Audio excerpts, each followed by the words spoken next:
There's a famous joke that goes as follows. There's a fellow drowning in the ocean. Someone passing by in a boat throws him a life preserver, but the drowning man refuses it. He says, "God will save me." Now the Coast Guard helicopter appears overhead. They lower him a rope, but again, he refuses it.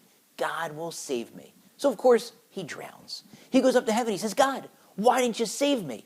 God looks at him and he says, "Who do you think sent you the life preserver and the rope ladder?" There's a deep meaning buried in that joke. You never know who God is going to send on a mission to save you. They're not going to catch us.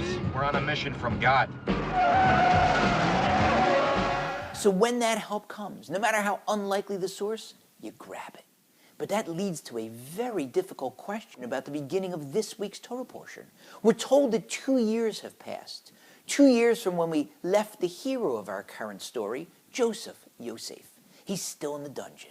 2 years earlier, he had correctly interpreted the dreams of the baker and the wine minister.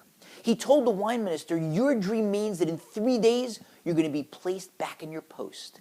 And when you're sent back to your old position, do me a favor, do me a kindness.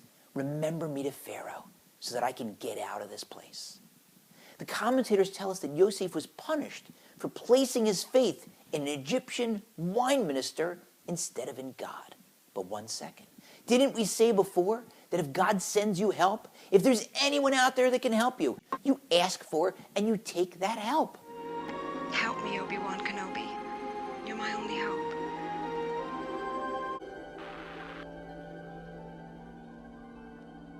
So why is Yosef punished for asking the wine minister to remember him? It seems like something any of us would have done, and it seems like the appropriate thing to have done. The best answer I ever heard to answer that question is as follows. Yosef was a brilliant judge of character. He would have known what type of fellow the wine minister was, an opportunist.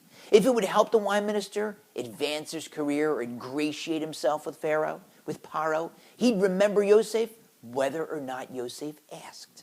And if it wouldn't advance his career, he wouldn't remember Yosef to Pharaoh, again, whether or not Yosef asked. If you're drowning, you grab onto a life preserver, but you don't grab onto a straw. That's an act of desperation. So at Yosef's exalted level of faith, asking the wine minister, when asking wouldn't make a difference either way, showed a little bit of desperation, a little chink in the armor, a tiny bit of lack of faith.